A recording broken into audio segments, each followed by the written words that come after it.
¿Qué tal, queridos amigos? Bienvenidos a este tercer congreso Amar Más. Es increíble cómo este congreso comenzó hace ya más de 2 años y a lo largo de todo este tiempo ha ido tocando corazones, en primer lugar de aquellos que hemos expuesto y compartido este tesoro de la teología del cuerpo con ustedes, pero estoy seguro también en cada uno de ustedes. No importa si escucharon el primero, el segundo o esta es la primera vez que se encuentran con este congreso. La teología del cuerpo tiene un mensaje para ustedes. Y en este año, este mensaje que vamos a tocar y a profundizar se titula Amar con cuerpo y alma. Porque San Juan Pablo II nos transmitió en este tesoro de la teología del cuerpo que todo nuestro ser está llamado a amar. Todo lo que somos está llamado a amar. Así es que en estos 5 días de congreso, a partir de hoy hasta el viernes, les invito a descubrir lo que Dios quiere decir a cada uno de ustedes. Vamos a comenzar.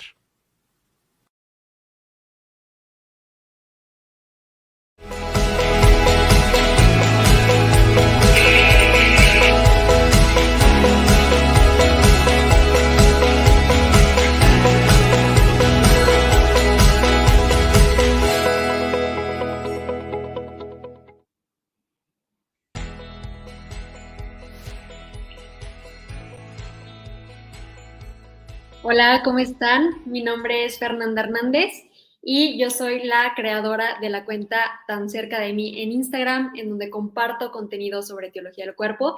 Y primero que nada, quiero darles la bienvenida a este tercer congreso de Amar Más. De verdad que es increíble cómo la teología del cuerpo va llegando cada vez a más corazones. Y al día de hoy yo vengo con este tema de la castidad, la armonía de cuerpo y alma. La verdad es que la castidad es un tema muy complejo y a veces tenemos muchas dudas respecto a esto, pero poco a poco les voy a ir aclarando aquí ciertas dudas y quisiera empezar primero hablando sobre qué es la castidad. Muchas veces creemos que castidad es abstinencia o simplemente no entendemos, como que escuchamos la palabra castidad y creemos que únicamente aplica para los sacerdotes, consagradas, pero bueno, la castidad es una virtud que aplica para todas las personas. Entonces, es una virtud como la honestidad que se aplica a la sexualidad de la persona. Es decir, todas las virtudes son como el punto medio o el equilibrio entre dos excesos. En el caso de la castidad es ese punto medio entre un exceso, que vendría siendo, por ejemplo, la lujuria, y entre un defecto, que vendría siendo el puritanismo. Es el punto perfecto o es el balance para orientar la sexualidad como tal. Entonces, en pocas palabras, la castidad es ir ordenando todos esos deseos sexuales que vamos teniendo y es ordenarlos hacia un amor verdadero. Entonces, para ir profundizando un poquito, quisiera explicar qué es esto de que la castidad ordena todos estos deseos sexuales o cómo es que ordena como tal la sexualidad. No, bueno, la sexualidad es un don, es un regalo de Dios.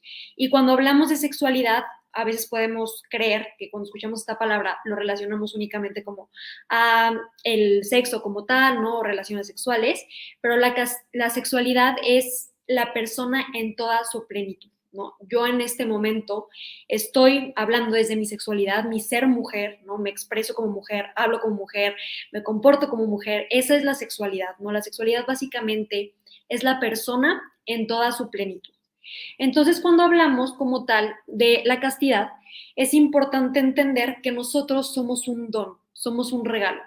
Y para eso es conocer de dónde venimos, ¿no? Cómo es que fuimos creados a imagen y semejanza de Dios.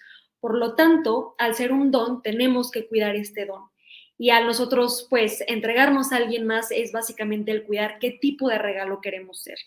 A mí me gusta primero empezar hablando de esta diferencia de ser casto y ser virgen, porque como les decía, a veces tenemos como este concepto erróneo, ¿no? Y cuando escuchamos castidad creemos que es ser virgen. Entonces, para empezar a aterrizar diferentes puntos, es el entender que la castidad, como se aplica a la sexualidad de la persona, y dijimos que la sexualidad como tal no es únicamente genitalidad, o sea, no es únicamente como tal el tema de genitalidad, sino que la sexualidad es toda mi persona, entonces la castidad va aplicar justamente a toda la persona. Es decir, es cuidar mi mirada, es cuidar mis pensamientos, es cuidar mi forma de vestir, mis movimientos, cómo me comunico, ¿no? Cómo me muevo, cómo bailo. Es ir aplicando esta parte a toda mi persona. Entonces, aquí quisiera justo hacer esta diferencia de ser casto y ser virgen.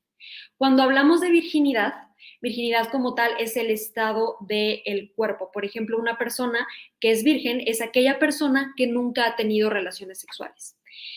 Y una persona puede ser virgen, o sea, una persona puede no haber tenido relaciones sexuales, pero esto no significa que viva en castidad, ¿no? O sea, puede ser una persona que nunca ha tenido relaciones sexuales, pero puede ser una persona que ve pornografía, que se masturba, que incluso la forma en cómo se viste es una forma para provocar, ¿no? Es una forma donde desvía la mirada del ser persona, sino que desvía la mirada a algo más. Entonces, aquí la persona no porque sea virgen significa que está viviendo la castidad. O puede ser al revés, puede ser una persona que ya no es virgen, o sea, que ya ha tenido relaciones sexuales, pero realmente descubre lo que es la castidad y descubre ese llamado que tenemos nosotros de vivir la castidad, porque vivir la castidad es básicamente capacitarnos para amar, y esta persona descubre este don, que bueno, básicamente también es una gracia, la castidad, y aunque ya haya tenido relaciones sexuales, decide en ese momento empezar a vivir la castidad. Entonces, aquí justo es como separar eso, ¿no? No porque una persona sea virgen significa que realmente vive la castidad y no porque una persona que ya ha tenido relaciones sexuales significa que no puede vivir en castidad. Hay un término aquí que se le conoce como la segunda virginidad. Y este término es básicamente una persona que ya tuvo relaciones sexuales, pero que decide en este momento vivir en castidad. Es, como les decía, cuidando mi mirada, qué tipo de contenido veo, qué tipo de series veo, incluso cómo veo al otro, ¿no? Por ejemplo, en el caso de las mujeres, bueno, cómo es mi mirada hacia el hombre. En el caso de los hombres, cómo es mi mirada hacia las mujeres. ¿Es una mirada pura? ¿Es una mirada impura? ¿Es una mirada de deseo? Es justo como ir cuidando esos diferentes aspectos. Y aquí como solo para aclarar estos dos conceptos, ¿no? Que ser virgen no es lo mismo a ser casto y ser casto no es lo mismo a ser virgen. Me gusta mucho también compartir este ejemplo de un pastel, ¿no? Porque también podemos creer que la castidad es como la abstinencia, ¿no? O sea, podemos relacionar estas dos cosas.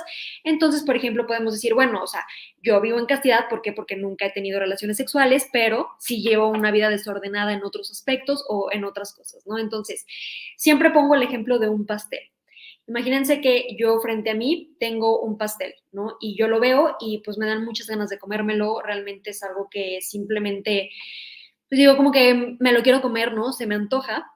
¿Qué sería la abstinencia? La abstinencia sería básicamente un no, ¿no? O sea, no te lo puedes comer. Simplemente no, o sea, no hay una razón más allá, ¿no? Simplemente es una serie de reglas o una serie de nos. Y la castidad, en cambio, sería, yo sé que está este pastel frente a mí, que me lo quiero comer, pero estoy a dieta. Entonces, mi nutrióloga me dijo que ahorita no me debo de comer ese pastel porque va a tener muchos beneficios, ¿no? ¿Por qué? Porque incluso si yo me llego a comer ese pastel, por el azúcar puede que me dé diabetes o incluso puedo llegar a subir más de peso, pero sé que hay algo que vale la pena, ¿no? Vale la pena esperar en el momento en el que ya me pueda comer ese pastel, pero sé que hay algo que me va a beneficiar a mí. Esa sería la castidad. La castidad no es una serie de reglas o no es un no, o es no puedes hacer esto, no puedes hacer ciertas cosas, sino que es un sí. La castidad te da libertad. La castidad básicamente es justo el poder realmente capacitarnos en el amor, ¿no? Al final, todos tenemos este anhelo de amar y de ser amados. Entonces, a nosotros querer amar a una persona, la manera en la que la vamos a amar es buscando su bien. Y si entendemos que por castidad es buscar el bien de la otra persona, ¿por qué? Porque lo estoy amando, voy a entender que voy a querer el cielo para esa persona. Y aquí quiero como mencionar una frase que me encanta que comparte Eduardo Verástegui, que él dice, sin castidad no hay santidad. Una forma realmente de alcanzar la santidad es con la castidad, porque la castidad lo que va a hacer es que va a hacer que nosotros dejemos de pensar en nosotros, que dejemos a un lado todo aquello que queremos y busquemos el bien de la otra persona.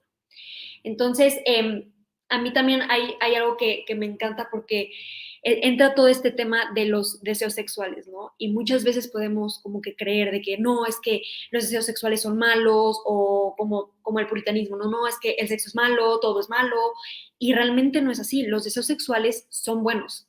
El placer es bueno porque fue creado por Dios. El problema es cuando lo desordenamos. Dios es un Dios de orden, ¿no? Y cada cosa tiene su orden. Una de las razones por las que Dios permite que tengamos estos deseos sexuales es porque Él quiere que nos entrenemos en autodominio, ¿no? Él quiere que nosotros seamos dueños de nosotros mismos.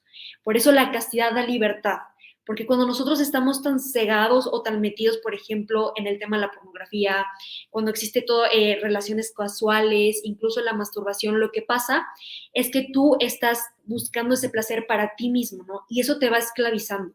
Eso no te hace libre, al contrario, te quita tu libertad, porque te vuelves esclavo de ti mismo. Al final yo creo que todos lo que queremos es ser libres, ¿no? O sea, tener esa libertad de poder amar libremente sin estar encadenado a algo. Entonces, lo que hace la castidad es eso, te da esa libertad. En cambio, las otras cosas que comentaba anteriormente te van esclavizando, ¿no? Te van haciendo básicamente, tú es como si estuvieras en una cárcel, o sea, tú estás siendo esclavo de ti mismo. Y justo el tema de los deseos sexuales es importante ordenarlos. ¿Y cómo es esto? Pues en el matrimonio, ¿no? Lo voy a explicar un poquito más adelante, pero justo es, aquí quisiera como que ustedes vayan viendo que los deseos sexuales no son malos, el placer es justo un medio, ¿no? Cuando tenemos el placer como un fin, ese es el problema, porque se está desordenando, ¿no? O sea, cuando yo veo el placer como un fin para sentirme bien, para satisfacer mis necesidades, ahí básicamente yo estoy usando a la otra persona o yo incluso puedo estar siendo objeto de mí misma, ¿no? Entonces, el placer es un medio para el amor, es un medio que conduce realmente a la pareja, en el caso en el matrimonio, hacia un amor verdadero. Y aquí igual me gustaría platicarles un poquito este tema de que la castidad se vive en diferentes, bueno, no en diferentes, más bien se vive en todos los estados de vida. Se vive en la soltería, se vive en el noviazgo y se vive en el matrimonio. Cuando hablamos de que la castidad es una virtud, por lo tanto, ninguna persona va a quedar exenta de vivir esa virtud. No es como si dijéramos que la honestidad únicamente es para los solteros o únicamente para los que están en un noviazgo. Pues no es así, la castidad es exactamente igual, ¿no? Se vive en la soltería, se vive en el noviazgo, se vive en el matrimonio, lo viven los sacerdotes, lo viven las consagradas. ¿Cómo se viviría la castidad en la soltería? En la soltería implica lo que les comentaba al inicio, ¿no? El cuidar mi mirada, y aquí les voy a ir dando unos tips para que vayan empezando justo como a ir viviendo esta virtud. En la soltería pues es cuidar mucho también el tipo de series que veo, qué contenido veo, por ejemplo, en Netflix, ¿no? Si yo veo que estoy viendo una serie y de repente sale una escena donde yo ya empiezo como que a sentir como algo, ¿no? Como que se me empieza a alborotar la hormona y todo, bueno, ¿por qué no le adelanto? Puedo adelantar la escena, no es necesario verla. En la soltería también, ¿cómo se viviría la castidad? Pues el cuidar también el cómo me visto, ¿no? Realmente, sí, aquí entraría el tema de la modestia, porque bueno, la modestia también es el entender como que mi cuerpo es sagrado y no significa que el cuerpo sea malo y lo tengo que cubrir, al contrario, significa que mi cuerpo también es templo del Espíritu Santo, por lo tanto, debo de dar justamente como esa imagen, ¿no? O ser ese reflejo de Dios para los demás. Entonces, en la soltería también implica, obviamente, pues, todo, evitar como tal el tema de la pornografía, el tema de la masturbación, evitarlo totalmente, porque como les decía, la pornografía y la masturbación son experiencias vacías de amor, son todo lo contrario al amor, porque deja a la persona vacía, porque lo que busca es el propio placer y lo únicamente lo que busca es como satisfacer esas necesidades y es lo contrario a todo el tema del amor, ¿no? Porque dijimos que si el amor es donación y el amor es entrega y el amor es buscar el bien del otro, pues la pornografía y la masturbación y el tener relaciones casuales son todo lo contrario, que son como tal experiencias vacías de amor. Entonces, igual, por ejemplo, en la soltería, otro tip que yo les puedo dar es, si están ustedes saliendo con alguien, ¿no? Si están apenas conociendo a una persona, bueno, pues ir paso por paso, ¿no? No brincarnos etapas, ¿no? Si estoy conociendo a alguien, también parte de la castidad, bueno, es evitar, por ejemplo, pues darle un beso a esa persona hasta entrar en un noviazgo. Ahora, ¿cómo se viviría la castidad en un noviazgo? En un noviazgo sí implica un periodo de abstinencia, ¿no? ¿Por qué? Bueno, porque dijimos que como tal el acto conyugal o el acto como tal pues es tan sagrado que únicamente es en el matrimonio, que ahorita que explique la castidad en el matrimonio voy a profundizarlo un poquito más, pero por ejemplo en el noviazgo es nuevamente lo mismo, es justamente buscar el bien de la otra persona. Si yo digo que amo a mi novio o los hombres dicen amo a mi novia, ¿por qué voy a querer provocar a esa persona? ¿Por qué voy a querer incitarla a pecar?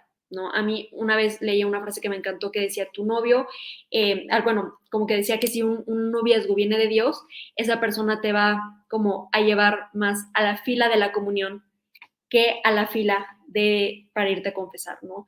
Justo es eso, porque realmente el amar a la otra persona es buscar su bien y también es cuidar la mirada del otro. Si yo estoy en un noviazgo y yo amo a la otra persona, pues lo que menos voy a hacer es provocarla, ¿no? Por lo tanto, también cuido la forma en cómo me comporto, la forma en cómo le hablo, incluso también el tipo de música, por ejemplo, evitar cierto contenido de música como vendría siendo el reggaetón, ¿no? Porque el reggaetón lo que hace es que incita a la persona a tener estos pensamientos, a tener estos deseos y pues justo como a ir de alguna forma pues provocando, cuidar también incluso hasta en la misma soltería y en el mismo noviazgo a qué lugares acudo, ¿no? El otro día alguien me comentaba que, por ejemplo, el ir a un antro, que todo el antro está diseñado para que la persona pues empieza a tener como estos deseos, ¿no? O sea, la iluminación, la música, la forma en cómo todo, o sea, saben como que el ambiente, cómo está todo diseñado para ser ocasión de pecado.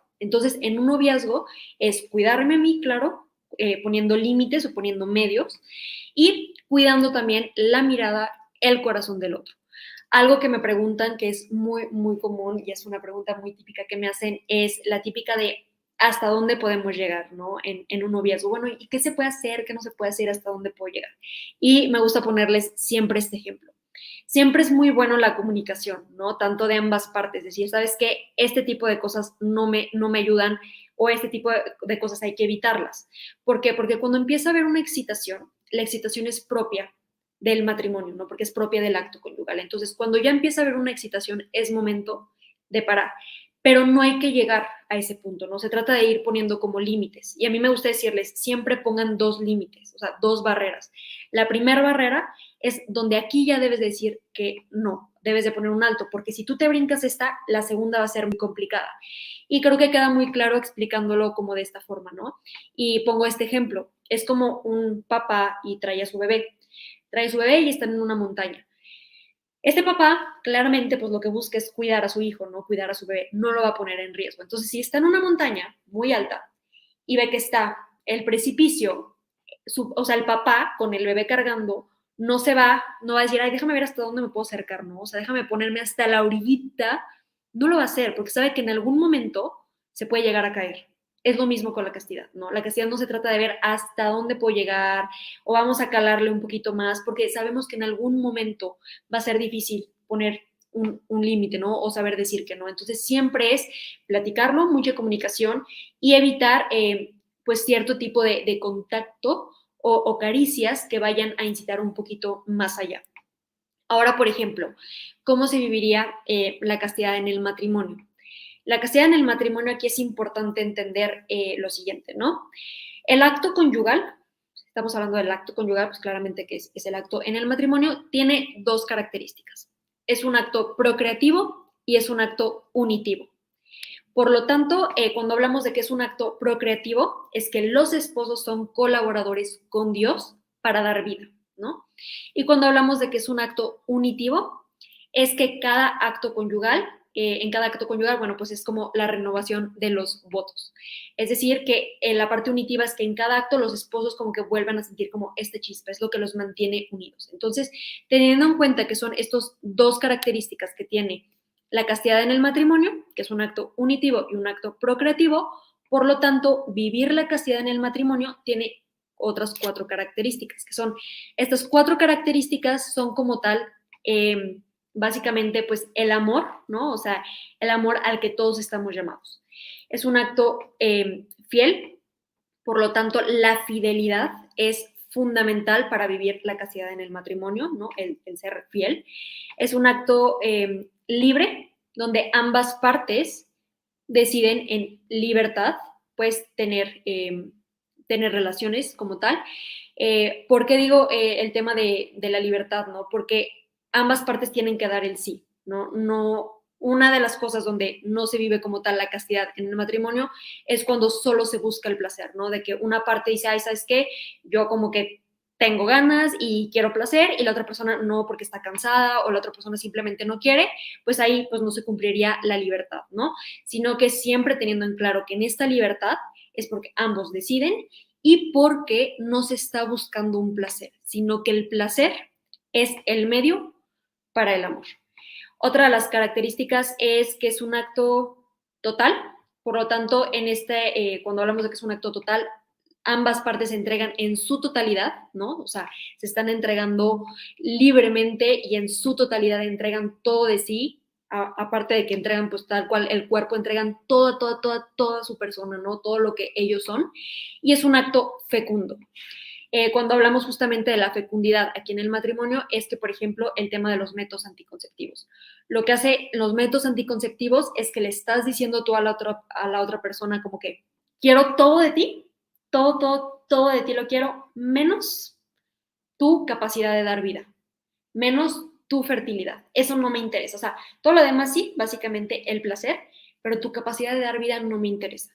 Por eso el vivir como tal la castidad en el matrimonio es sabiendo eso, ¿no? Que va a haber, por ejemplo, en el caso de los métodos anticonceptivos, bueno, pues los métodos anticonceptivos como tal no cumplen con esta característica porque están haciendo que el acto no sea fecundo, ¿no? O sea, el acto no está cumpliendo las dos primeras características que hablábamos, que es un acto unitivo y que es un acto procreativo. Aquí únicamente, pues como tal, se está buscando el placer, por lo tanto aquí no se cumpliría el vivir la castidad en el matrimonio.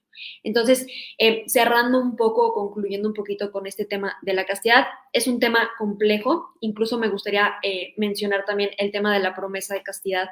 Muchas personas justo me preguntan, ¿no? Bueno, ¿cómo es eso de la promesa de castidad o el anillo, ¿no? El anillo de castidad. Es una promesa que tú puedes hacer, por ejemplo, si estás soltero o si estás en un noviazgo, donde tú decides, ¿no? Y es una promesa que haces con Dios o, bueno, frente a Dios, donde tú decides el serle fiel a esa persona con la que vas a compartir el resto de tu vida. A mí es algo que me encanta, porque la castidad básicamente lo que hace es que te estás capacitando para amar, estás entrenando a tu cuerpo para realmente salir de ti, ¿no? O sea, es como que dejar de pensar en ti, dejar este lado egoísta y buscar el bien del otro, porque si bien entendemos, la persona está llamada fue creada para la donación, para la entrega.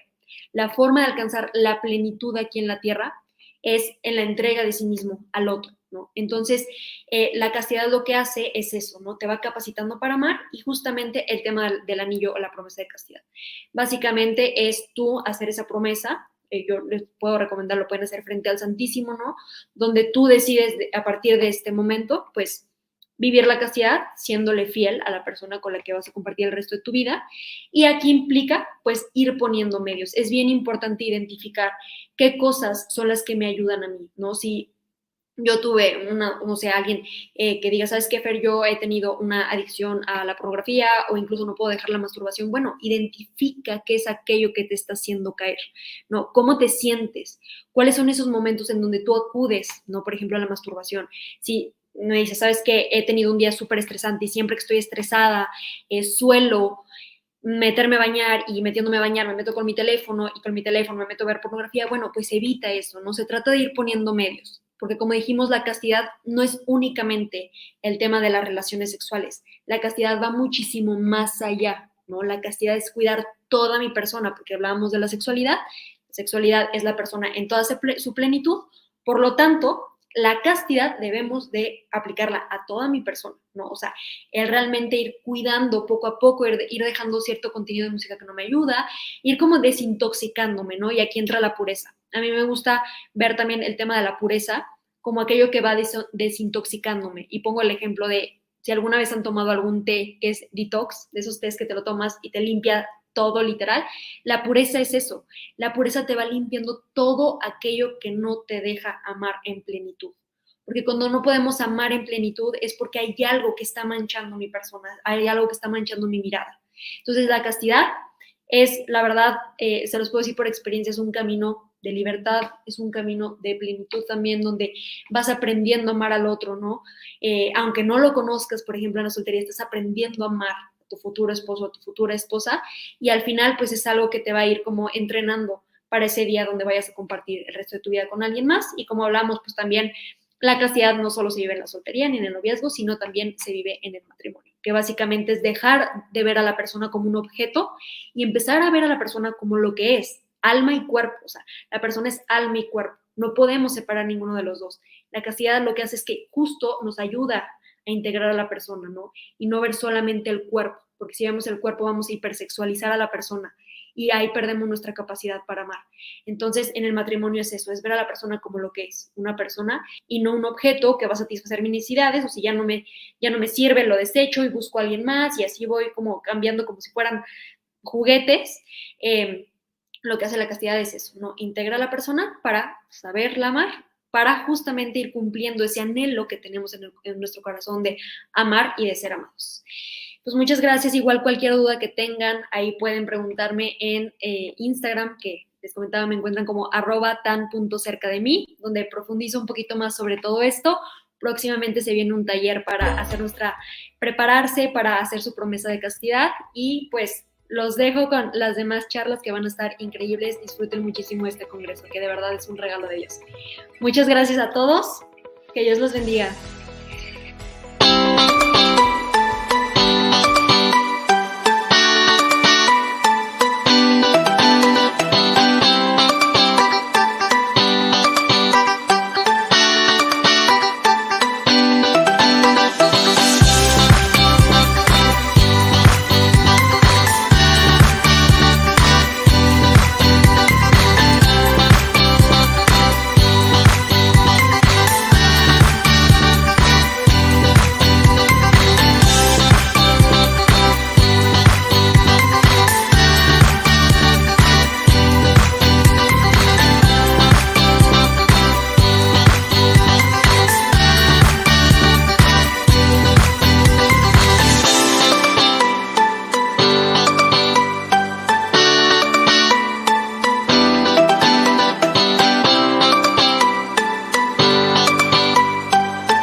Estoy feliz de estar hoy aquí con ustedes en el tercer congreso de Amar Más, liderado por el Padre Adolfo. Para mí es un honor, es una gracia muy grande.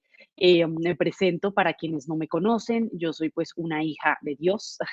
Soy hija de María Claudia y Edson, soy esposa de Jaime y soy la afortunada mamá de María Belén y María Antonia, gemelas idénticas, y José María. Hace unos más de 8 años aproximadamente, con mi mamá María Claudia fundamos una organización que se llama Un Amor Diferente. La fundamos con el fin de difundir la teología del cuerpo y de poder llevar estas herramientas y esta gran verdad que se necesita hoy más que nunca a más personas, a más familias, a más niños y adolescentes. Entonces, el día de hoy yo vengo a traer un tema nuevo, un tema que ha sido nuevo para mí en este caminar, porque desde que conocí la teología del cuerpo, cuando tenía 19 años, yo acababa de salir del colegio y estaba por entrar a la universidad. Llegó a mí este gran regalo de la teología del cuerpo y como me ha venido diciendo últimamente mi directora espiritual, Luz Teresa, es que el aprender a amar es un hermoso camino. En ese entonces, como nos acaba de comentar Fer, pues yo era una niña soltera de 19 años y cuando llegó la teología del cuerpo a mi vida, yo empecé a entender lo que era la castidad, lo que era el ser mujer, la importancia de la belleza interior y no solamente de vernos físicamente lindas o de ser flacas o de cumplir ciertos estereotipos que nos pedían y empezar a hacer las paces conmigo misma, con mi cuerpo, con mi feminidad, a entender la importancia de la castidad en un noviazgo, en la soltería. Luego, cuando tuve mis novios, buscaba vivir todo esto que nos enseña San Juan Pablo II a través de la teología del cuerpo, pues vivir en castidad, por supuesto, con mi novio Jaime, que hoy en día es mi esposo, y luego nos casamos cuando tenía 27 años y luego todo este regalo de hacer familia, de estar abiertos a la vida, de seguir la voluntad de Dios y de aprender a amar en cada momento de nuestra historia. Entonces, sucede que he podido aprender y vivir la teología del cuerpo en cada momento de mi vida y hoy quiero compartir con ustedes este nuevo tema que se asemeja mucho a aprender a amar, ¿no? A veces idealizamos mucho el amor, creemos que el amor, la familia y el plan que Dios tiene para nosotros, pues es como perfecto y realmente perfecto solo estará en el cielo. Pero ahora pues el título de mi charla es ¿Se puede perdonar y amar? Y a lo largo de estos minutos que voy a estar con ustedes, pues quiero compartirles mi experiencia como persona, como mujer, como esposa, como madre y como ser humano, ¿no? Cómo he aprendido a amar en los diferentes momentos de mi vida y cómo el perdón ahorita juega un momento clave para que yo pueda acercarme más y ser más imagen y semejanza de Dios, porque somos no solamente más imagen y semejanza de Dios cuando estamos unidos el hombre y la mujer, ¿no? En el sacramento, en el matrimonio, sino también somos más imagen y semejanza de Dios cuando amamos como Él ama, cuando vemos como Él ve y por supuesto cuando perdonamos. Entonces aquí quiero comenzar pues con una frase que me impactó mucho, que yo no sabía, y es que yo estaba en una búsqueda también de poder sanar mi corazón. Algunas heridas que solamente fueron surgiendo en mi matrimonio, de seguirme conociendo a mí misma y que no sabía. Y ahí entendí y conocí una frase que quiero compartir con ustedes, que dice, no hay sanación sin perdón.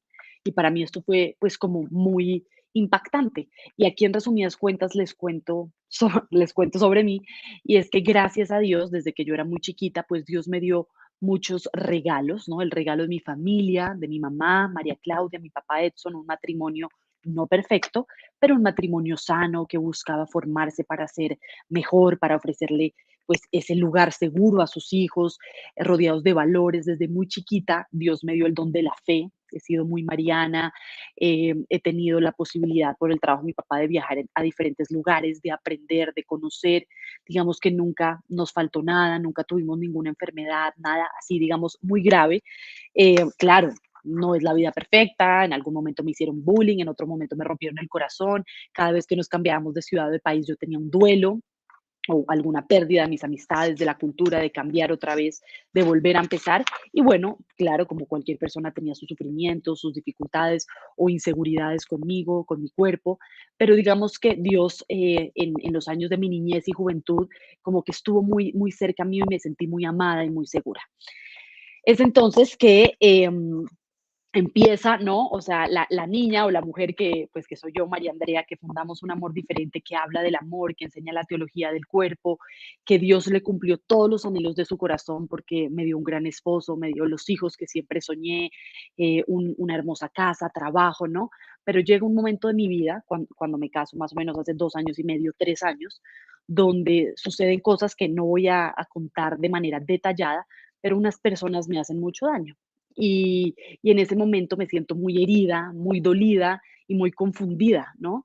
Y no entendía por qué esto me estaba sucediendo a mí, ¿no?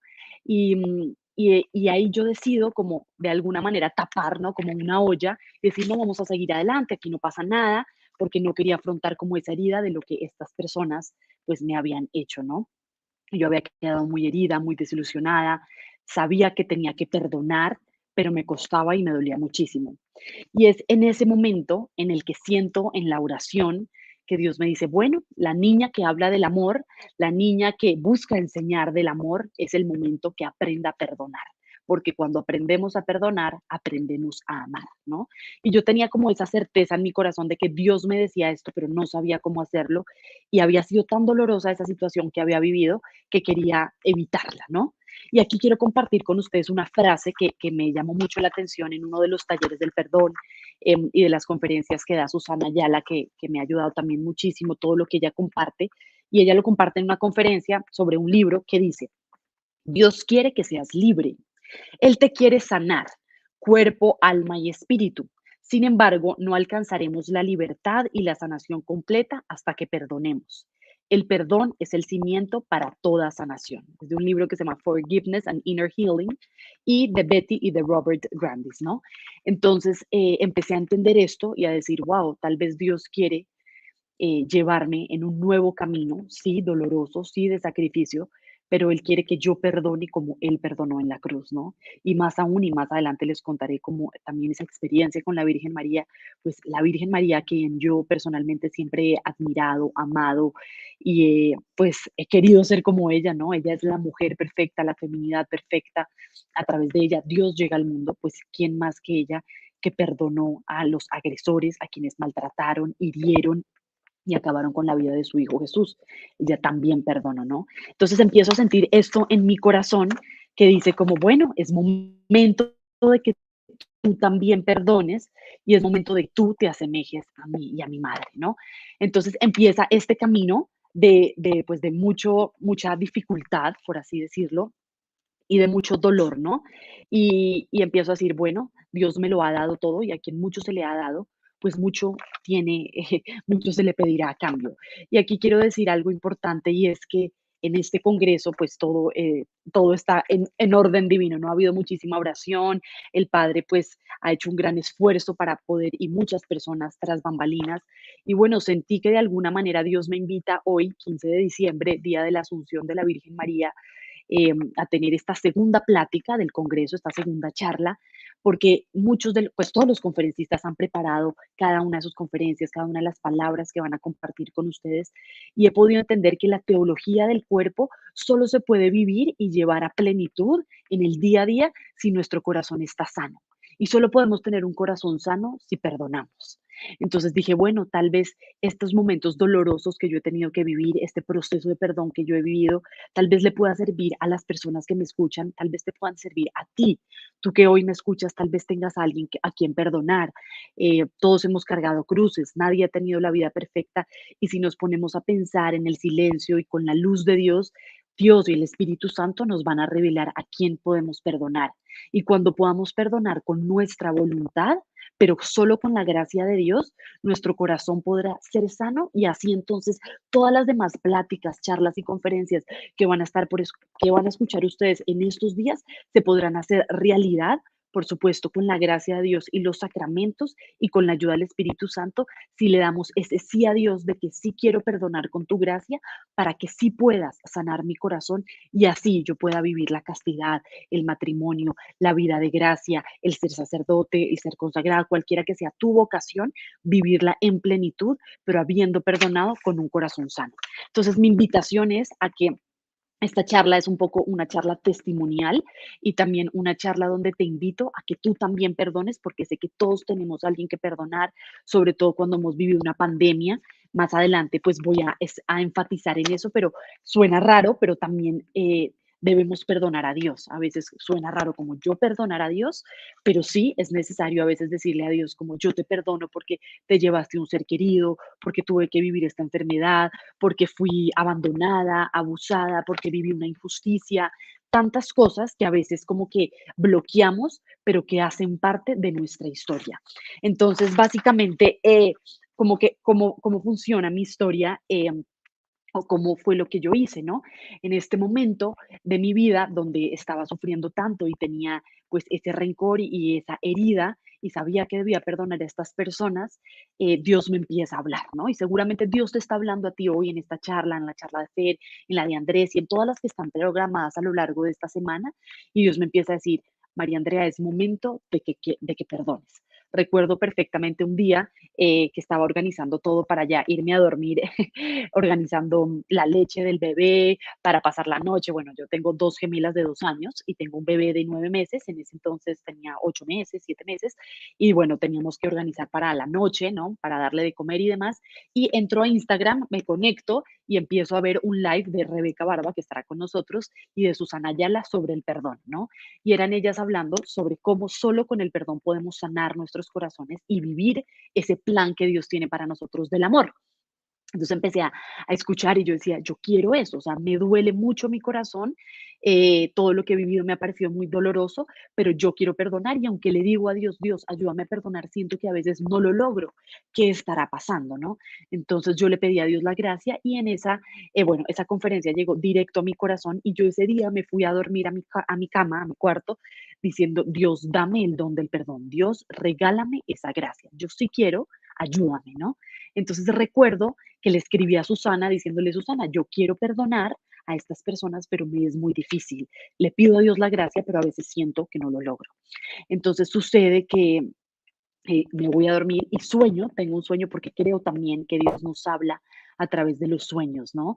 Y sobre todo si llevamos una vida de gracia, Dios se vale de todo, de la imaginación, de los sueños, de una canción, de las redes, para llegar a nuestro corazón.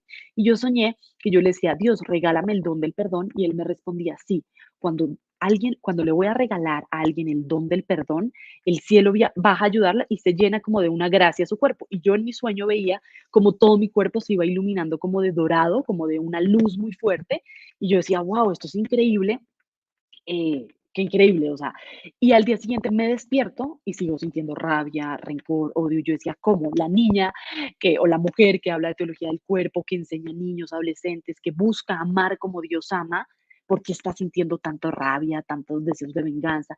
Esto pues no está sano en mi corazón, ¿no? ¿Qué está pasando? Entonces dije, voy a empezar un proceso y acompañada también por la luz y digamos que los consejos de mi madre, María Claudia. Ella me dijo, mira, me llegó a través de sacerdotes, de personas de mucha oración, de gente que ha visitado Medjugorje, esta oración del perdón. Em, Se trata de que durante 30 días tú en la mañana, en la tarde y en la noche hagas una oración en voz alta, ¿no? Te encierras en tu cuarto, en un baño, en un lugar y haces esta oración durante 30 días sin parar. Y yo decía, sí, y aquí también les hablo a cada uno de ustedes y es que el perdón es un acto heroico, ¿no? O sea, el perdón realmente no es un acto que dice, ah, ya lo logré por mis propias fuerzas. Necesitamos la voluntad y ese heroísmo de la voluntad de querer hacerlo. Y también necesitamos la gracia de Dios porque humanamente solos no podemos. Seguramente quienes hoy me están escuchando, ustedes han podido haber perdido algún ser querido, un familiar, un hijo, en la pandemia tantos duelos, tantas cosas dolorosas que vivimos, haber sido víctimas de un abuso, de un abandono, de un maltrato, de una infidelidad, ¿no? O sea, tantas situaciones que vivimos en un mundo y en una cultura de la muerte, ¿no? Que pide a gritos amor, pero está bombardeada de sexo, pero totalmente carente de amor, de valores, que hay dolor en el ser humano. Es una realidad y tenemos a muchas personas a quien perdonar. Entonces, yo realmente como que dije, bueno, yo quiero hacer esto, pero me dolía mucho. Seguramente tú que me escuchas, o sea, y piensas a quién quieres perdonar, duele. Solo pensarlo es como, no. Recuerdo también una conferencia que vi de Susana Ayala, donde ella mencionaba la historia de una mujer, Immaculée, en Ruanda, en el genocidio, y ella estuvo encerrada mucho tiempo en un cuartico chiquito, en un baño, donde ya habían matado a su familia, y ella rezaba el Padre Nuestro y se saltaba la parte que decía, perdona nuestras ofensas como también nosotros perdonamos a los que nos ofenden, porque dolía tanto, tanto solo pensar en lo que le habían hecho a su familia, a ella, y en todo este dolor tan grande que ella decía, no, Dios, yo te amo, pero yo me salto esa parte porque yo no soy capaz de perdonar. Y solamente pidiéndole la gracia a Dios de que le pudiera dar el don del perdón, pasó un tiempo y después ella sale, queda pues ya en libertad, ya se termina esta historia de terror y le dicen, Immaculée, nosotros tenemos a los agresores, a los que mataron a tu familia, a los que te encarcelaron, todo, dinos qué quieres hacer con ellos y nosotros haremos lo que tú nos pidas. A lo que ella responde, ella, vamos a llevarte con estas personas que te hicieron tanto daño, la cárcel, la muerte, dinos y lo haremos. Y cuando ella se encuentra con ellos cara a cara, lo primero que hace es ir a abrazarlos y los perdona, pero eso solo vino de una gracia muy grande de Dios y de que ella dio su sí a eso. Entonces, al escuchar todas estas historias, al pensar en Jesús, en María y al sentir en el fondo de mi corazón que Dios me invitaba a eso, yo decía, si Inmaculée pudo, si Jesús pudo perdonar a quienes lo crucificaran, si María, yo que soy mamá, de solo pensar de que le pase algo a mis hijos o que alguien les haga algo, uno se puede morir del dolor o del enojo. Yo decía, yo puedo ser capaz con la gracia de Dios, ¿no? Entonces, aquí quiero como contar otra importante o linda anécdota. Voy a ponerle el nombre a esta niña como para cuidar su privacidad. Le voy a poner Olivia. Yo estaba acompañando a una niña, eh, está, pues, una adolescente de 13 años que había sufrido, pues, diferentes situaciones en su colegio, un bullying muy fuerte, sobre todo como una agresión y abuso verbal, de maltrato, pues, de que le habían dicho cosas muy fuertes, habían afectado su autoestima, su relación con Dios. Bueno, había sido algo supremamente fuerte y doloroso, y en todo el proceso que yo la estaba acompañando de teología del cuerpo, de sanación, de acercarse a Dios, a los sacramentos, ella iba avanzando, estaba muy feliz en este proceso, hasta que un día me dijo: "No, ¿sabes qué? Voy en todo muy bien, menos en una cosa. Yo sé que yo no puedo perdonar. Para mí es imposible desearle el bien a estos niños que me maltrataron y me hicieron tanto daño. Para mí es imposible. No me lo pidas porque no lo voy a lograr, ¿no?". Entonces yo le dije, te entiendo, me ha pasado, me pasa, creo que le pasa a muchas personas, no nace perdonar. Hagamos algo, hagamos este proceso de 30 días, tú y yo, para perdonar. Y juntas nos vamos como ayudando y apoyando a ver qué pasa, no perdemos nada. ¿Te gustaría intentarlo? Vas a ser más libre, te vas a quitar un peso encima. Cuando perdonamos, somos libres, no lo hacemos solo por la persona que nos ofendió, sino lo hacemos por nosotras mismas. A lo que Olivia me respondió, sí, estoy lista, hagámoslo, intentémoslo. Empezamos nuestro proceso al día siguiente, un 15 de junio, y ella empezó a hacer su oración 3 veces al día en voz alta. Al tercer día de la oración, ella me escribe y me dice, María Andrea, no lo vas a creer, logré perdonar, ¿no? Quiero verte, quiero que nos veamos en persona y contarte. A la semana siguiente nos vemos y me dice, pasaron 3 días, yo estaba haciendo mi oración del perdón, fui al colegio, a mi último día de colegio, y llegó todo este grupito de niños que me había hecho tanto daño, me miraron a los ojos y me dijeron, mira, Olivia, queremos pedirte perdón por lo que te hicimos. Ellos no sabían que yo estaba haciendo esta oración del perdón y para mí fue como esa diosidencia que culminó al empezar este proceso del perdón. Me sentí pues liberada, feliz, fue algo increíble. Y yo tenía como los ojos aguados, como con muchísimas ganas de llorar. Yo decía, wow, qué increíble, porque bueno, yo llevo 3 días y yo siento igual, o sea, yo sigo sintiendo rencor, rabia, dolor, pero bueno, yo voy a seguir en este proceso. Yo no le dije nada y le pregunté, ¿pasó algo en tu oración? ¿Pasó algo en estos días donde sentiste a Dios que te dio esta ayuda? Y ella me respondió, sí, el primer día de la oración me fui a dormir y soñé que unos brazos llenos de luz me abrazaban y me daban una paz enorme. Y cuando me desperté, había sentido como esa libertad de perdonar. Entonces, como que yo lloraba y ella me decía, ¿por qué lloras? Y yo decía, no, porque Dios es muy bueno y yo voy a confiar que Dios tiene un plan para ti y para mí. Para mí, si le estoy muy sincera, estos 30 días fueron muy difíciles. Yo solo hasta el final de mi proceso logré sentir esa gracia de Dios. Fue un proceso donde día tras día, 3 veces al día me encontraba pues con ese dolor, con esos momentos difíciles que había vivido y le pedía mucha ayuda a Dios y muchas veces no me salía pues esa bondad, ¿no? Aquí yo quiero compartir con ustedes la ayuda de los santos y quiero como invitarlos a que ustedes lo puedan vivir. Para mí fue muy importante, por supuesto, el primero y nuestro gran patrón y quien creo que está muy orgulloso de este congreso desde el cielo e intercede por nosotros, es San Juan Pablo II. Durante básicamente, sí, varios días, una semana, un poco más, empecé a hacer una oración especial a San Juan Pablo II y mi oración a él era como, mi intención es que por favor tú sanes mi corazón, es que tú me enseñes a amar y que me des el don del perdón, ¿no? Terminé esta oración a San Juan Pablo II sin sentir nada en mi corazón, seguía haciendo el proceso, pero no había nada espectacular que hubiera sucedido. Y en esos momentos yo siento que los santos nos escogen, ellos nos eligen. Y seguramente tú que hoy me estás escuchando, si quieres hacer el proceso de perdón, si quieres aprender a amar a través de la teología del cuerpo, vas a empezar a darte cuenta sin mucho esfuerzo que los santos te buscan a ti, a través de un podcast, de una canción, de una foto, de la historia que te cuenta alguien, de que vas a misa ese día y era el día de tal santo, de tal santa. Y los santos me empezaron a buscar y a ayudar. Yo sentía que el cielo bajaba a ayudarme a perdonar. Yo sentía que el cielo me decía, vale la pena, porque nosotros que estamos aquí en el cielo, para llegar aquí también tuvimos que perdonar y vale la pena. Eso yo lo sentía en el fondo de mi corazón, esa certeza, pero no sentía ningún sentimiento de alegría ni de paz, no, yo seguía sintiendo mucho dolor. En eso, después de San Juan Pablo II, me encontré en mi camino, en estos 30 días, a un joven beato italiano que se llama Pier Giorgio Frassati, ¿no? Y lo menciono porque, bueno, soy joven, y aquí en el Congreso, pues encontrar muchos jóvenes que estamos convencidos en que queremos amar como Dios nos invita a amar, en que creemos en el cielo, en que creemos que estamos llamados para algo más grande. Y esa era un poco la historia de Pier Giorgio Frassati, o sea, un joven que no hizo nada extraordinario, simplemente sirvió a los pobres, vivía, pues por supuesto, en castidad, era un caballero, vivió con mucha pureza, con mucha coherencia, buscando ayudar a los demás, murió muy joven, como a los 25 años, y pues yo escuché su historia y me llamó mucho la atención y yo me acuerdo que en oración yo a veces sentía que él intercedía por mí, como yo intercedo ante Jesús para que tú puedas perdonar, ¿no?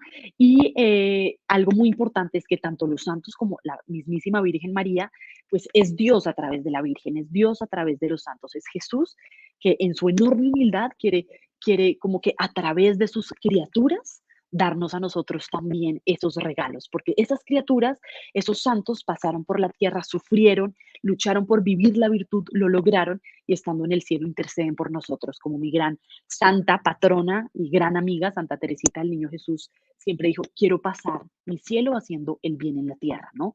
Y eso era lo que yo sentía, seguía, como les digo, seguía sintiendo mucho dolor, mucha dificultad para lograr esto, pero me sentía abrazada por el cielo entero. Luego me encontré con Santa María Goretti, una joven italiana que defendiendo su pureza fue pues apuñalada, o sea, querían abusar de ella y ella dijo, no, yo hice una promesa ante Dios de la pureza, de la castidad, por eso también es una santa patrona de los jóvenes que buscan vivir en castidad, te invito a que conozcas más de ella, y ella por defender su pureza prefirió morir a perder la pureza, y cuando la apuñalaron, la maltrataron y estaba en la clínica agonizando, ella dijo, yo mi único deseo antes de morir es pedirle a Dios que mi agresor, quien me mató, el asesino, pues, yo lo pueda encontrar el día de mañana en el paraíso, yo me pueda encontrar con él el día de mañana en el cielo, ¿no? Y para mí esto fue como, wow, no solamente es la santa del perdón, sino que es la santa, pues, de la castidad, sino del perdón. Ayúdame a perdonar, ¿no? Seguían pasando los días y luego ya más o menos en la mitad de mi proceso, como en el día 15, 16, más o menos, fui a la iglesia de Santa Rita de Casia, conocida también como la Santa de los Imposibles. Ella fue ella estuvo casada, ¿no? Y después también fue monja, o sea, tuvo las dos vocaciones en Portugal y es una santa que mi mamá pues quiere muchísimo. Desde chiquita mi mamá María Claudia iba todos los domingos a la misa en Santa Rita de Casia con mi abuelo Francisco y Santa Rita le dio el don de la fe a mi mamá. Ella le pidió toda la vida a Santa Rita que por favor le diera un esposo con quien formar una familia, unos hijos y bueno, una familia, ¿no? Y hoy en día pues Santa Rita le ha cumplido, pues Dios a través de Santa Rita le ha cumplido todos estos anhelos a mi mamá. Yo fui donde esta santa un día a misa, un domingo, y yo le dije, Santa Rita, estoy en este proceso, siento que no avanzo, tú eres la santa de los imposibles, te pido, y yo me arrodillé delante de su reliquia y le dije, yo quiero amar como Jesús ama, pero me duele, me cuesta, y humanamente salen cosas de mí feas, que no me gustan, que desconozco, que me avergüenzan.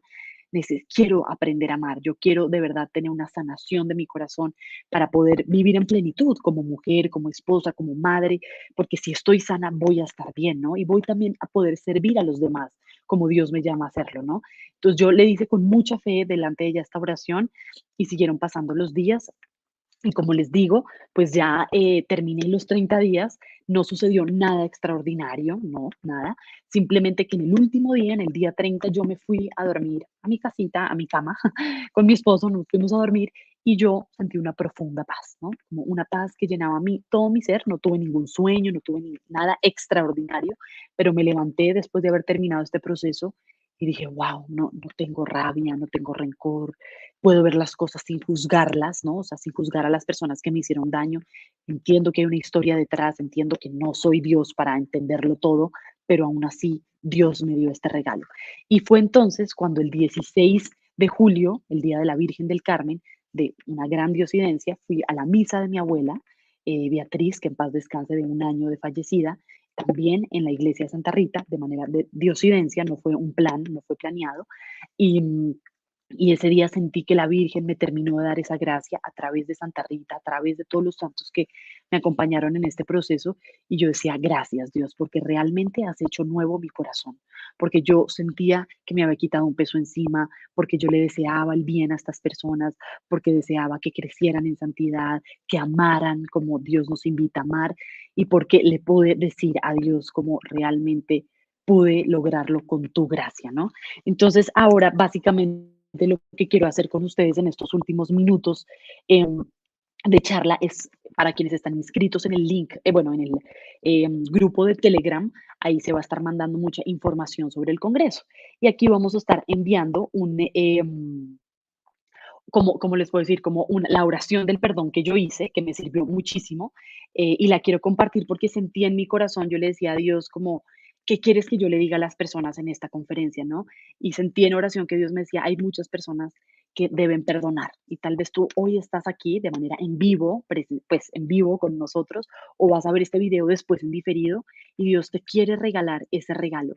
Y yo les puedo decir que fue doloroso, yo les puedo decir que no fue fácil, pero yo les puedo volver a decir, como dije en un principio, somos más imagen y semejanza de Dios cuando perdonamos, porque podemos ver como Él ve y porque podemos amar como Él ama, ¿no? Y porque nos acercamos a su grandeza.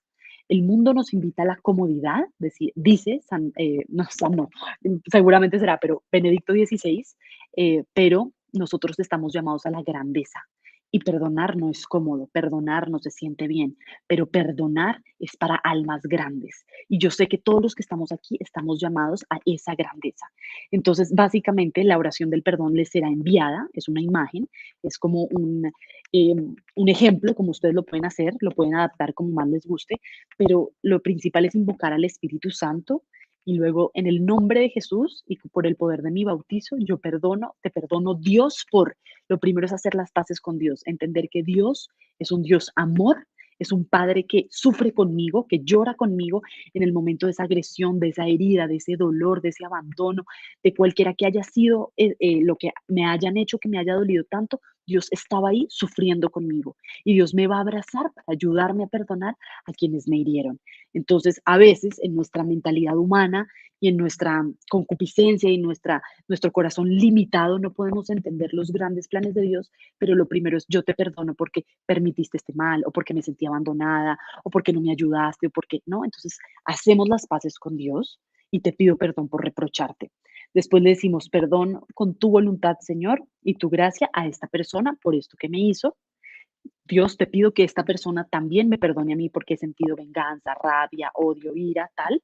Y de últimas, me perdono a mí mismo, ¿no? Eso es súper importante. A veces creemos que no, pero tenemos mucho que perdonarnos a nosotros mismos por haber permitido cosas, por habernos equivocado, por no haber hecho esto o aquello. Hay que hacer las paces con nosotros mismos, entendiendo que siempre hemos sido seres que buscamos amar y ser amados y a veces nos conformamos con poco, nos equivocamos o no lo hacemos de la mejor manera. Y también hay que perdonarnos a nosotros mismos. Entonces, ya terminando con esto, simplemente quiero cerrar con una frase del Magnificat, porque hoy es el Día de la Virgen, la Asunción de la Virgen María a los cielos, y sabemos que ella está hoy en el cielo en cuerpo y alma, y la teología del cuerpo nos invita a esta esperanza, y estamos felices de que ella interceda por nosotros, y hoy quiero decirles que el poderoso, como ella dijo en el Magnificat, ha hecho obras grandes por mí y en mí. Y yo eso es lo que hoy quiero venir a compartir con ustedes, y que el perdón nos enseñe a ser más como Jesús y como María, y que cuando nuestro corazón tiene perdón y esa gracia, va a poder ser sanado y por ende va a poder amar y ser amado como Dios nos invita. Les doy las gracias a todos y a cada uno de ustedes por estar hoy con nosotros. Yo rezo para que ustedes puedan tener la gracia y el don del perdón y puedan hacer realidad todo lo que les queremos enseñar en estas charlas. Dios los bendiga y reciban por los conferencistas y por los frutos del Congreso de Amarnos.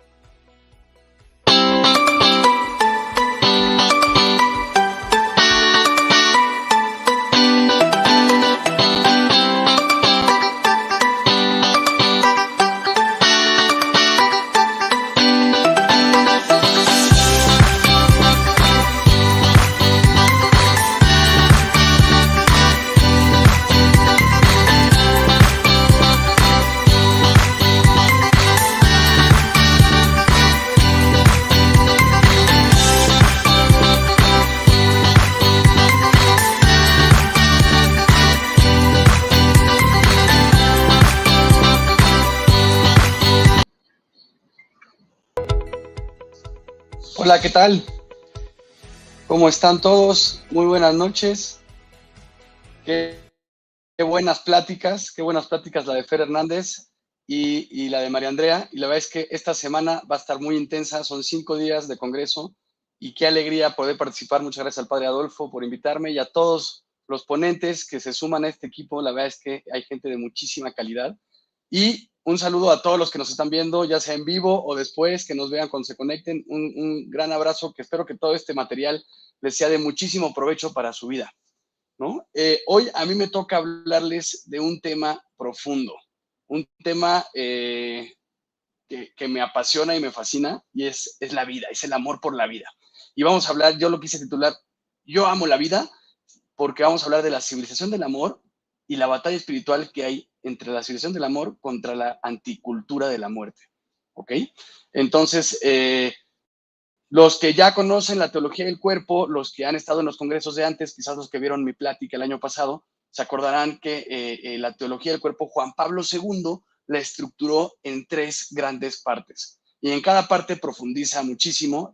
La primera es el tríptico antropológico, que en sí son 3 partes, donde nos habla de las experiencias originales, de las experiencias históricas del hombre, donde estamos ahorita, y la escatología, que es la resurrección, la redención la redención del pecado a través de la pasión de Cristo y la resurrección, ¿no?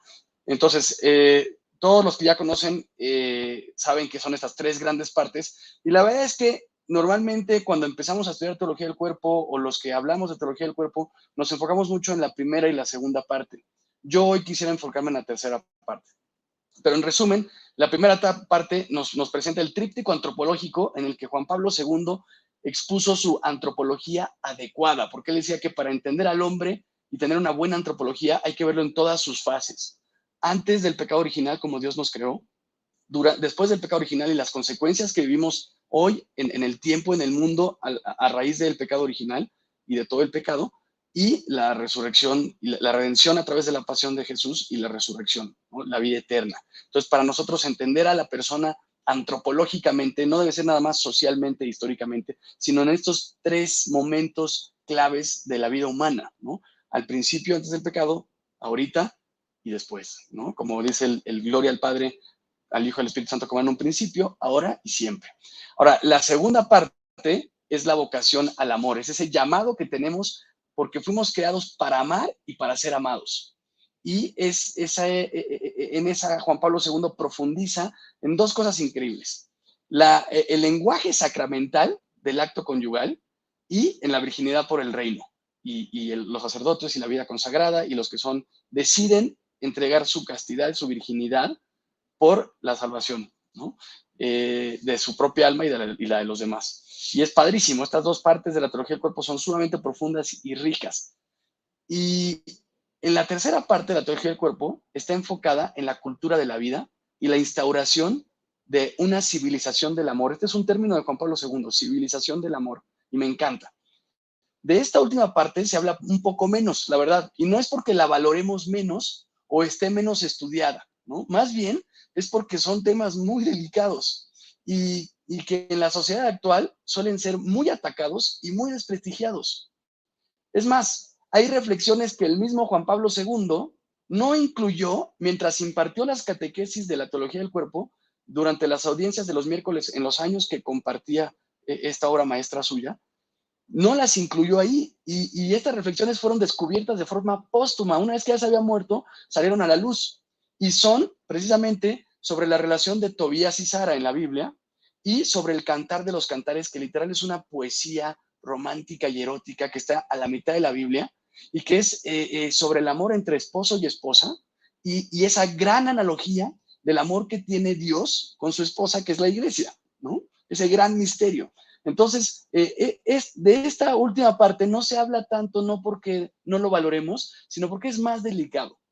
Ahora, yo el día de hoy quiero enfocarme en esta tercera parte de la teología del cuerpo, pero de una forma un poco indirecta, porque no les voy a hablar específicamente de estas reflexiones de Juan Pablo II que les acabo de mencionar, sino en aplicaciones prácticas para desenmascarar la terrible cultura de la muerte y del egoísmo que reina en nuestra sociedad, y con el objetivo de recuperar la altísima dignidad que tiene el don de la vida y para reinstaurar esta civilización del amor, ¿no? Entonces, los que no conozcan mucho la teología del cuerpo siempre pueden regresar a los videos de los años pasados. Ya este es el tercer congreso, es el tercer año que es este video y de este congreso, y ahí hay más información.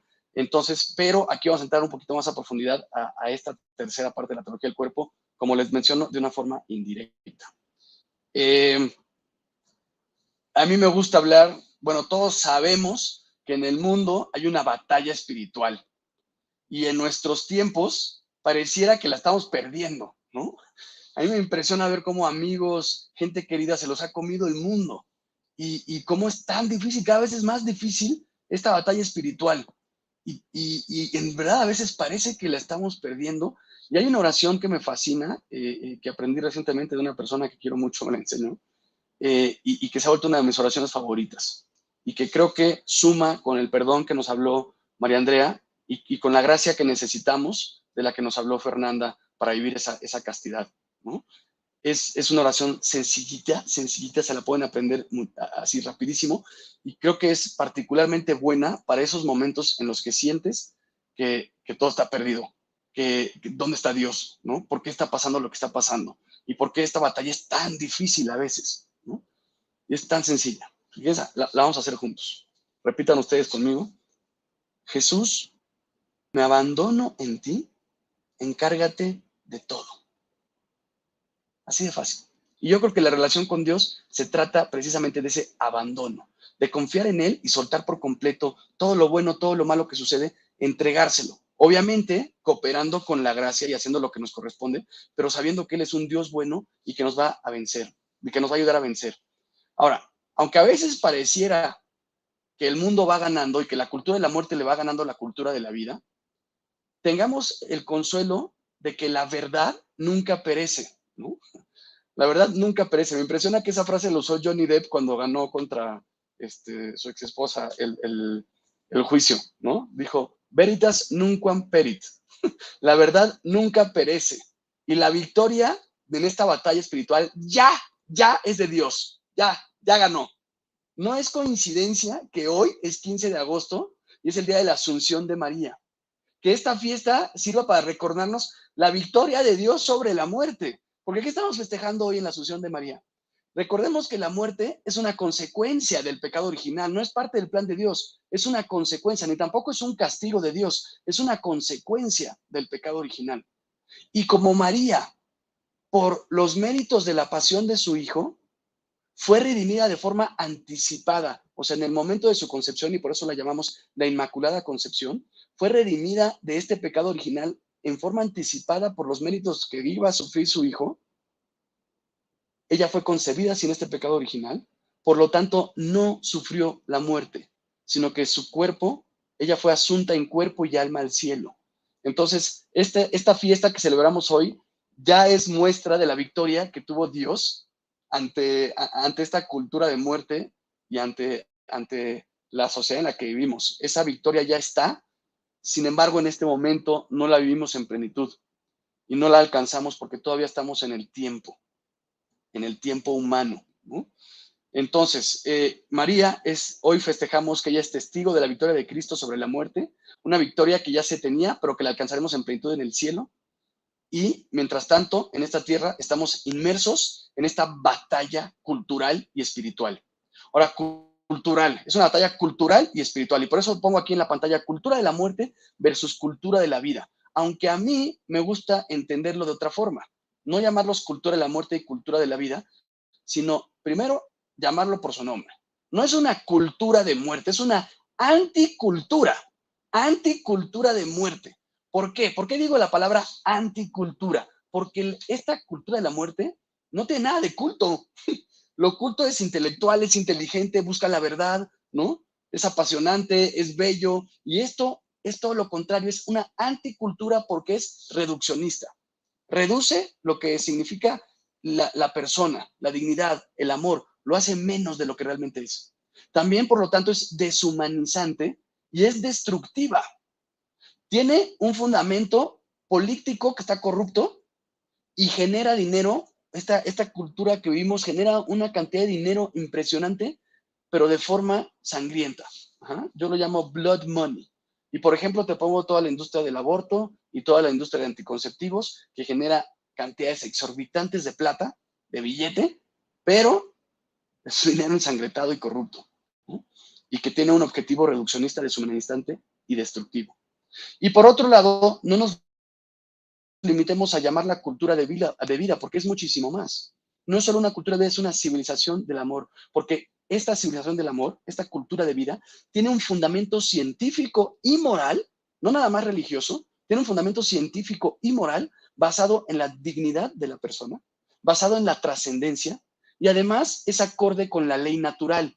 La ley natural más es previa a las leyes de los mandamientos o las leyes religiosas o las leyes civiles. La ley natural es la que tenemos inscrita en nuestra alma, en nuestro corazón, donde Dios en nuestra inteligencia, libertad y voluntad nos ayuda a distinguir qué está bien y qué está mal. Entonces, esta civilización del amor, más allá de lo religioso, es acorde con la dignidad de la ley natural y busca el bien común, la verdad y la belleza. Entonces, hablemos a las cosas como son. Y estas son las dos posturas. Digamos que estos son los dos ejércitos en esta batalla espiritual. Obviamente dentro de los ejércitos están los santos. Me encanta cómo María Andrea hizo referencia a los santos. Yo me identifiqué con Pier Giorgio Frassati, que era alpinista y también fue parte importante de mi juventud. María Goretti, San Luis Gonzaga, San Juan Bosco son de mis grandes amigos en el cielo. Y literal le digo así, son mis amigos porque he tenido muchísimas conversaciones con ellos, ¿no? En oración, cara a cara. Y no cosas místicas ni nada así, pero conociendo su vida, viendo sus escritos, las oraciones que hicieron, eso me ha alimentado muchísimo y sé que estoy junto con ellos, formado en las filas, con los ángeles y los santos, con la iglesia, con ustedes en esta batalla. De un lado estamos los que estamos luchando por la cultura de la vida, defendiendo la vida, y por otro lado está el ejército, pues, de todo el lobby gay, de toda la cultura de muerte, anticonceptivos, eutanasia, toda la ideología de género, y todas las demás ideologías, incluso que se ha infiltrado en temas políticos, en toda la sociedad, y que obviamente, pues así como nosotros tenemos a los santos, pues de ese lado están los demonios, ¿no? Entonces está esta batalla espiritual. ¿De qué lado estás luchando tú? Porque acuérdate que la victoria ya la tenemos los del lado de la cultura de la vida y la situación del amor. Quizás no lo vemos palpable en esta vida, quizás en esta vida lo vemos al revés, que están ganando el otro bando, que le va bien a los que hacen mal, pero no, al final la verdad, la bondad y la belleza jamás caducan, jamás perecen y siempre relucen.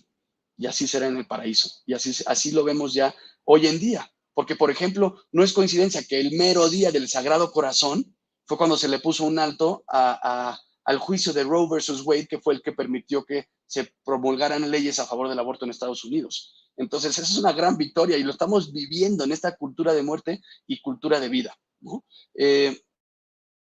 Muy bien. Entonces, vamos a ponerlo en términos concretos y perdón por esta imagen, pero la tengo que poner, es muy dura, pero vean cómo está, esa cultura no da vida. Vemos muerte en el vasito, no nada más en las flores, ¿no? Vamos a ponerle nombre. ¿A qué me refiero en específico con la anticultura de la muerte? Pues vamos a ponerle nombre. Me refiero a que hay unión libre, divorcio, ideología de género, promiscuidad, esterilización, ingeniería genética, clonación, fecundación asistida, gestación subrogada, anticonceptivos, aborto, toda la pornodemia, la epidemia pornográfica y la eutanasia, entre otras cosas. Todas estas ideas, ideologías y estas formas de vida pertenecen a esa cultura de muerte porque van en contra de la vida, van en contra de una apertura a la vida y en contra de una civilización del amor genuino y real. Y por otro lado, tenemos la civilización del amor, que es una cultura de vida y tiene su fortaleza en el matrimonio, en la familia, en la apertura a la vida, la naprotecnología, que es la procreación natural, la tecnología para la procreación natural, naprotechnology, la adopción, la sacralidad, que es lo que es sagrado y a la vez es un sacramental, ¿no? El amor genuino, que como nos decía Fer, es un amor, las características del amor es que es total, libre, fiel y fecundo. Y obviamente la defensa de la vida desde la concepción y hasta la muerte natural. Ahora, quisiera hacer un énfasis aquí en un punto, ya todos sabemos qué es el matrimonio, qué es la familia, etcétera, pero quisiera hacer un énfasis en el punto de la apertura a la vida. Este concepto de la apertura a la vida no significa que debes de tener todos los hijos que puedas concebir durante el periodo fértil de tu vida, sino que significa tener confianza plena en Dios y generosidad para recibir a un bebé si es que llega, aunque no haya sido planeado. Y todo embarazo, yo antes decía los embarazos no deseados, pero hubo una persona que me corrigió, me dijo, no se debería decir no deseado, se dice no planeado, porque todo embarazo es deseado, si no por sus papás, al menos por Dios. Entonces, esta apertura a la vida es la confianza puesta en Dios, que si llega un bebé, Él deseó esa vida, Él tuvo parte, porque la doctrina de la iglesia y la ciencia misma nos dicen que somos co-creadores. El inicio de la vida humana es un don de Dios que en su eterna sabiduría y bondad eligió hacernos a nosotros, varones y mujeres, papás, hacernos cooperadores de este gran misterio. Dios no puede dar vida sin nosotros y nosotros no podemos dar vida sin Dios. La iglesia nos invita a confiar en Dios y a estar abiertos a recibir toda vida si es que llega. ¿Okay? Pero también la iglesia permite el uso de métodos naturales para la planeación familiar y propicia que haya un cierto espaciamiento entre los hijos o la decisión de no tenerlos en ciertos momentos por causas que el matrimonio considere justas y válidas en su conciencia. ¿Ah? Entonces, podemos hablar más de esto en otro tema si quieren, y la iglesia, el Papa, su santidad, el Papa San Pablo VI, en Humane Vitae es muy preciso aquí, ¿no? Humane Vitae es un documento muy cortito que todos pueden leer y está disponible en internet. La apertura a la vida es una decisión de una sola vez, no vas cambiando de eso, es una decisión que tomas con tu cónyuge y dices, estamos abiertos a la vida. Y aunque lo planeemos y tal, quiere decir que si queremos espaciar a los hijos o no tener hijos en este momento por alguna razón justa y generosa, entonces podemos decidir no tener hijos, pero si viene por cualquier motivo, porque nos descuidamos o porque tú quieras lo que sea, hay una apertura y lo recibes. Y confías en que Dios te va a dar los medios para poder educar a ese hijo, para poder mantenerlo, etcétera, ¿no? Entonces, con cada acto se renueva, con cada acto conyugal se renueva esta apertura a la vida, pero no se hace una renovación necesariamente explícita. Así de que empieza la pasión y dices, espérate, mi amor, acuérdate que estamos abiertos a la vida, y a lo mejor eso mata la pasión, ¿no? Es una decisión que ya está consciente, ya está tomada de una vez en la vida y se mantiene para siempre. Entonces, ahora, esta cultura de la muerte, esta anticultura de la muerte, gran parte del éxito que ha tenido es que usa un lenguaje engañoso y quiero desmentirlos. Usan un lenguaje engañoso tomando palabras que suenan muy bonito, palabras con un significado increíble, pero sacándolas por completo de su contexto original, de lo que significan realmente. Miren, por ejemplo, en la cultura de la muerte se habla de modernidad, de progreso, de ser responsable, de libertad, de sobrepoblación. Se le habla a las personas, a los bebés, como producto. Se habla de amor, se habla de muerte digna, se habla de solución a un problema, ¿no? Y para nada un embarazo es un problema, ¿no? Y un aborto mucho menos da una solución. Entonces, estas palabras que ellos utilizan son palabras muy bonitas, que tienen un gran significado, pero que han sido manipuladas. Es más, en los últimos años hasta han estado inventando palabras que ni existen y no tienen sentido, pero con el pretexto de utilizar un lenguaje inclusivo, ¿no? Como el famoso ellas, en lugar de ellas y ellos, o él y ella, el ellas. O sea, antes era el chiste de compatriotas y compatriotos, y ahora ya le agregaron compatrietes, y el único que realmente es parte del lenguaje original es compatriotas, y cuando dicen compatriotas también nos incluyen a los varones, ¿no? El uso de un pronombre, ya sea masculino o femenino, el uso del plural inclusivo en el masculino o en el femenino, es una decisión del lenguaje y no de cierta justicia de género. Por ejemplo, si yo voy a usar la palabra hombre, para hacer referencia a la humanidad, no estoy excluyendo a las mujeres, al contrario, si digo hombre, estoy incluyendo varón y mujer, integrándolos. Por ejemplo, una frase muy famosa que dijo un barbón muy famoso y muy querido, que dijo, ¿de qué le serviría al hombre ganar todo el mundo si pierde su alma? Esta frase, si la agarraran los de la cultura de la muerte, le meterían su lenguaje inclusivo y en lugar de decir de qué le serviría al hombre ganar todo el mundo si pierde su alma, diría de qué le serviría a él o a ella o a ella ganar todo el mundo si pierde su alma de él o su alma de ella o su alma de ella, ¿no? O sea, lo único que logra este lenguaje engañoso es confundir y complicar, pero eso es lo que quieren. en el objetivo ese es en el fondo es el objetivo que tienen, confundir a la sociedad con este lenguaje engañoso, de modo que acepte su ideología sin cuestionar a profundidad, ¿no? Entonces, la cultura de la muerte maneja conceptos malentendidos en el concepto de la persona, en el concepto de la libertad y la responsabilidad, del amor, de la ley natural, ¿no? La persona, en el concepto de persona, rechazan la dignidad y el valor de la persona, porque lo convierten en un objeto de consumo y de uso. La libertad lo toman como haz lo que tú quieras, y eso no es la libertad es la conquista propia. La responsabilidad lo hacen como ser responsable, pero no buscando el bien del otro, y en un sentido falso, ¿no? Hablando de responsabilidad, lo que hacen es promover promiscuidad, y eso no es responsabilidad, pero para nada. El amor lo manejan solamente como una experiencia, y casi siempre una experiencia sexual. La ley natural no la entienden porque hablan cuando algo sea legal, cuando algo sea no necesariamente es moral, ¿no? Por ejemplo, Hitler hizo leyes, pero sus leyes no fueron morales ni estaban buenas, ¿no? Entonces, no porque algo sea legal significa que es moral. En cambio, la ley natural siempre va a ser acorde a la ética y la moralidad.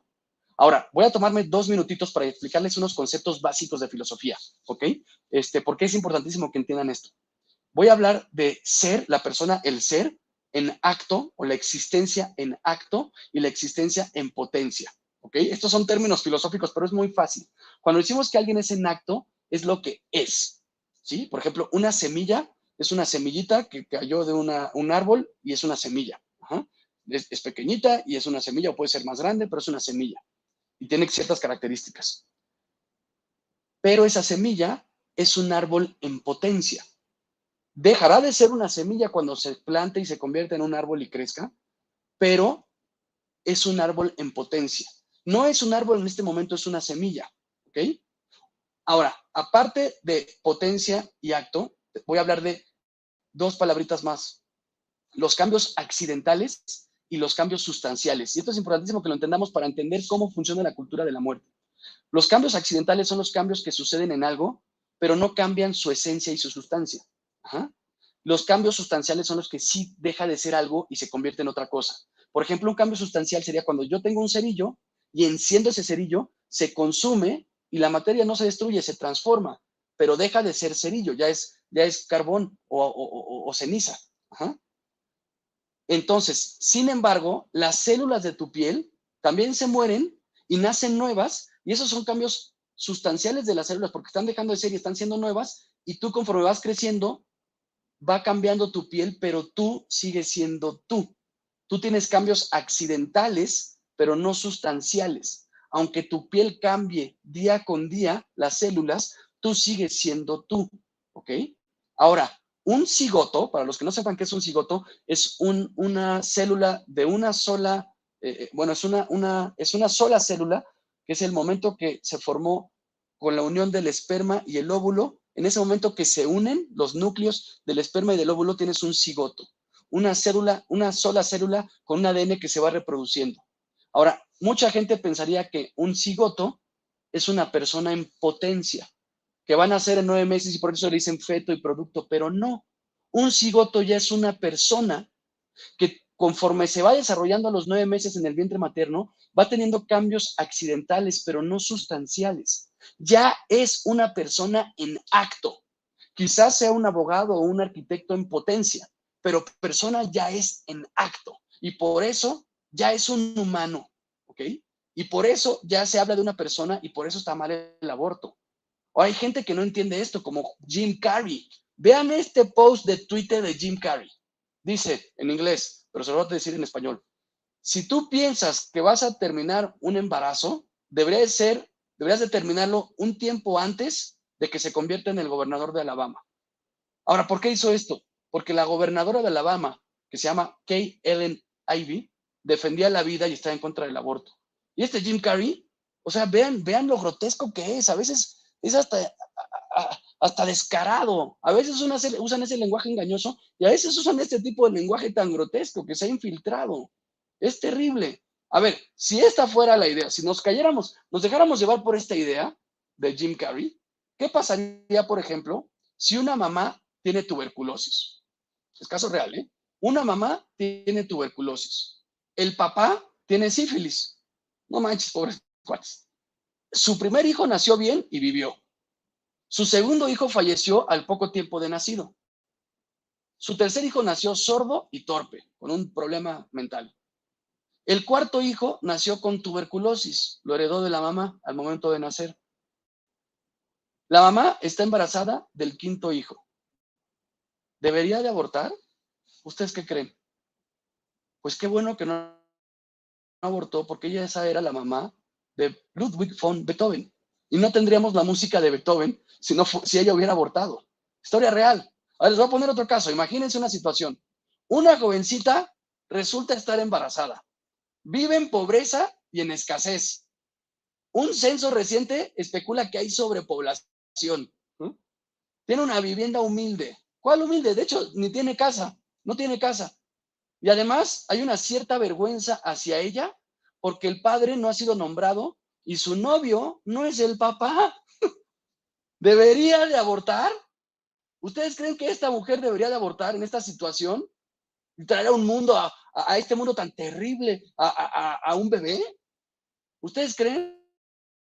Pues qué bueno que no abortó, porque estoy hablando de la Virgen María y su bebé era Jesús. Claro, una jovencita resultó estar embarazada por el Espíritu Santo. Vivía en pobreza y escasez en Nazaret. Un censo reciente especula que hay sobrepoblación, sí, porque los mandaron censar y por eso fueron a Belén. Y tenían una vivienda humilde, es más, ni hecho ni casa, acabó naciendo en un pesebre, en una cueva, ¿no? Y hay una cierta vergüenza hacia ella porque el padre no ha sido nombrado, pues es Dios y todavía no se revela. Y su novio, que es José, no es el papá. ¿Ok? ¡Wow! ¡Wow! Y yo sé que mucha gente que ha pensado abortar o ha abortado ha sentido todas estas desilusiones que la Virgen de cierta forma vivió. Entonces, busquen a María. Ahora, ya vamos pronto a acabar. Yo quisiera tener mucho más tiempo para profundizar, pero solo quiero que sepan que el sexo genera vida, procreamos junto con Dios, el amor nutre esa vida y el matrimonio la protege, ¿sí? Aunque salga feo el bebé, ¿okay? Aunque salga feo, el sexo genera vida y es algo maravilloso. El amor la nutre porque el sexo y el amor no son lo mismo, se complementan y deben ir juntos. Pero ese genera vida, el amor la nutre y el matrimonio la protege. Y por eso es tan importante rescatar todos los valores del matrimonio, del amor auténtico y de la belleza del sexo como Dios lo planeó. Les voy a poner un videito rapidísimo porque quiero que vean esto. Esta es la chispa de la vida. Apenas se descubrió en el 2016 y lamentablemente hoy solo tengo poquitito tiempo para hablar de esto, pero la chispa de la vida, no sé si se está viendo el video o no, pero debería estar corriendo, y es un chispazo de luz que sucede en el momento en que se une el esperma con el óvulo. Es un chispazo de luz que se da por zinc, es zinc. Ajá. Pero yo estoy convencido que es el momento en que el hombre puso el esperma, la mujer puso el óvulo y Dios pone el alma. Dios pone el alma y es ese momento en que se une el esperma, el óvulo y se crea también el alma. Es un chispazo de luz increíble, increíble. Ahora, yo quisiera tener tiempo para explicarles qué son y cómo funcionan los anticonceptivos y el por qué la iglesia los rechaza. También quisiera explicarles cómo funciona la fertilidad humana y darles más información acerca de los métodos naturales para la procreación familiar. La verdad es que no nos da tiempo el día de hoy. Al final les dejo mis datos por si alguien me quiere contactar, tiene dudas, preguntas, o si quieren contratar la conferencia, la versión completa de esta conferencia. Les dejo los datos al final y se los van a mandar por Telegram. Pero en los minutos que me quedan, el minuto que me queda, quisiera hablar del corazón. Quisiera hablar desde el corazón y contarles acerca de la pureza que hablaba Fer, hablaba de la castidad y la pureza, que son cosas distintas. Yo creo que la pureza es una luz auténtica. Es mucho más que vivir la castidad. Es esa luz que es vivir la castidad con los ojos de Dios. Vivir la castidad, en latín se dice in conspectu Dei, bajo la mirada de Dios. Y yo creo que la pureza es luz. Es esa luz que brilla y arde dentro de la gente que tiene el alma limpia. ¿Verdad? Cuando el alma está en pecado, está oscura, sucia, fría, pero cuando el alma tiene gracia, está brillante y limpia. Yo creo que eso es la pureza, mantener esa vista de Dios, porque a veces Adán, Dios le preguntó, ¿verdad? Dios le dijo, Adán, ¿dónde estás? Porque Adán, después de que pecó, se escondió. Pero no nos podemos esconder de Dios. Dios, yo creo que con broma le preguntó, ¿dónde estás, Adán? Pero Dios obviamente lo estaba viendo, pero Adán no. Adán sí se escondió de Dios, pero más bien se escondió él de poder ver a Dios. Y esa pureza es mantenernos bajo la mirada de Dios y mantenernos mirando hacia Dios. Los invito a que sean luz. Muchísimas gracias a todos los ponentes y a todos los que se conectaron. Que Dios los bendiga. Y termino con esta oración que hicimos hace rato. Jesús, me abandono en ti, encárgate de todo. Que Dios los bendiga.